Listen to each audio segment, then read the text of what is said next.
Hello, you amazing friends. I'm with my friend Anup. We've got the Persian and the Sikh today. How are you doing, Anup?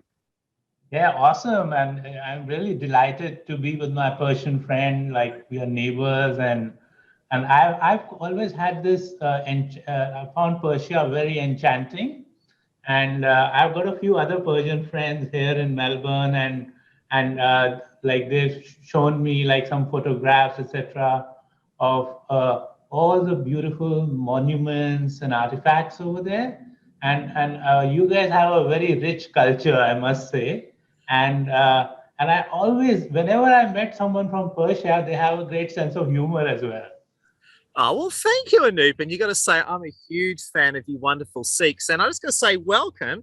Now, Anup, tell us a little bit about you and how you help people.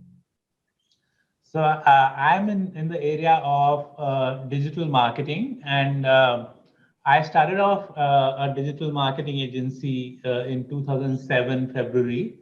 That was just around a few years after coming to Australia, and back home in India, I used to run a digital venture, which was a second job site uh, in India, and I was getting tremendous success there, like with uh, a population of more than 1 billion people in India.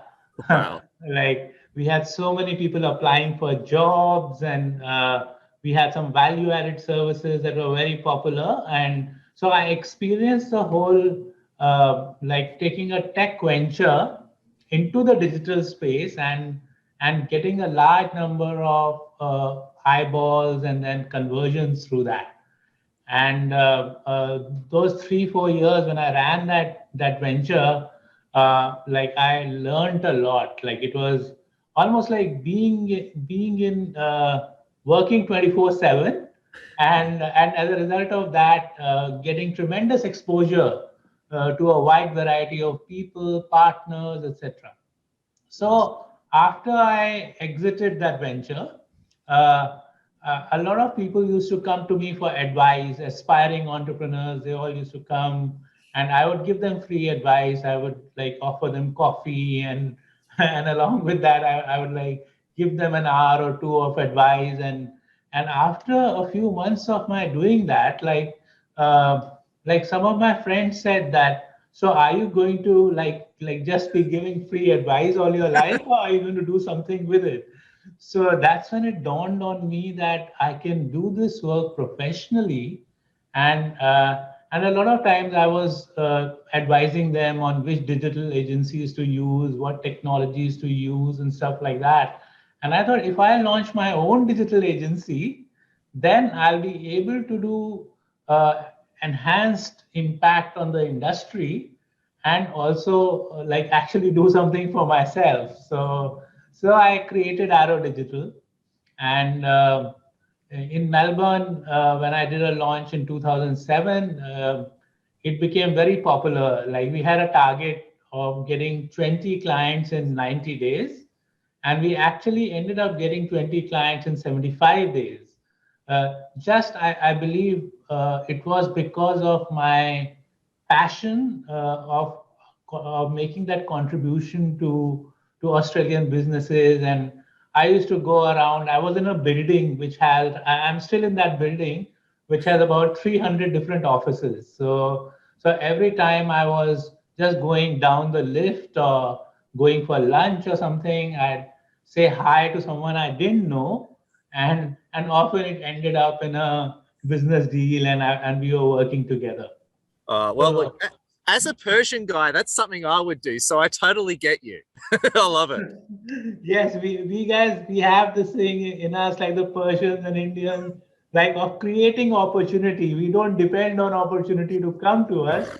We create opportunity, and find the gaps in the system, and make a difference. Yeah, you sound like me. That's no wonder we get along because if you give me a system, my Persian brain will start to analyze for gaps and ways to exploit it. Just, I don't know. I guess we're genetically set up that way, aren't we, Anu? That's right. Yeah. Well, that's incredible. What's the and I'm going to ask you. Like, obviously, we're going through lockdowns. We're in the heat of COVID right now. What's the biggest thing you've learned about digital marketing during the whole COVID area? What's your big insight there, Anup? Well, before the COVID, uh, people used to say that digital is a good to have thing. It's like the icing on the cake. But when COVID happened, everything became black and white, Yeah. and businesses that had not done their work as far as the digital foundation and the digital method of serving the customer is concerned, they all found it very difficult to survive. And like fortunately for us, it brought again an opportunity to contribute to the business world, and we started working with lots of businesses which would never listen to us but were on our database. So we just sent like information, advice, etc. in our EDMs to them, and then they would come back to us and say, now we need you, you need to act fast and things like that. It's funny you say that. Lassie and I have had a similar experience for a while. Whenever there's a lockdown, we get a stack of new clients. So, it's funny. I agree with you. A lot of people that consider digital marketing optional now know they either do that or leave their business.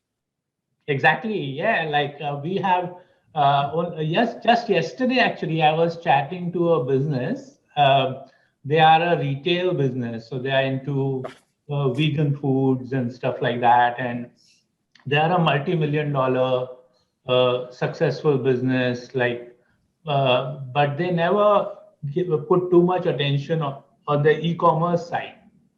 So, and what happened was that in Melbourne, during the lockdown, like their store closed and people were not coming into their store during the lockdown. And even after the lockdown, their sales are very low. And when I suggested to them that they should put 80% of the focus of their business on e-commerce, build that, and be like not dependent on pandemics and lockdowns and all. Yeah. And great advice. I mean, I've been saying, I don't know, we obviously agree on this point. I've been saying to so many people lately, if you're not going online, you're absolutely crazy these days. If you're praying for lockdowns to end, that is the most passive, weakest business strategy ever. Absolutely. And Ed, you are a living example of that. Like, I mean, you're an inspiration to so many people where you managed to create a strong community using digital. And it's not just your community is not just digital, but you have used digital as a backbone to create and grow that community, and you use your relationship building skills to take it beyond digital. So that I feel is the model. What you are doing is the model for every Australian business going forward. And if they do that in the right way, they can also go global. Wow. Well said. And thank you, Anup. I appreciate it. Now, Anup, how can people get in contact with you? Obviously, they can add you on LinkedIn, can't they? Yes, absolutely. They can add me on LinkedIn, and I'm also available like on my phone, like it's 0417 290 I like to be the person who is like always available on my phone. Like to me, like this phone is the way to sort of talk to each other. Like people are texting each other and stuff like that. But if I have to talk to someone, I give them a quick call and have a chat with them. Easy. And Anup, just want to say a big thank you for your time. I know you're a busy man. We appreciate you. I'd love to give you the final word. Can you give us a closing thought and final word over to you, Anup? Yeah, the closing thought, like I would say that we have control over our lives. Like no matter what is happening in the external environment, regardless of whatever disasters are taking place in the world, there are people who are always in control, and they are the true leaders, and we all need to be that to take the world forward.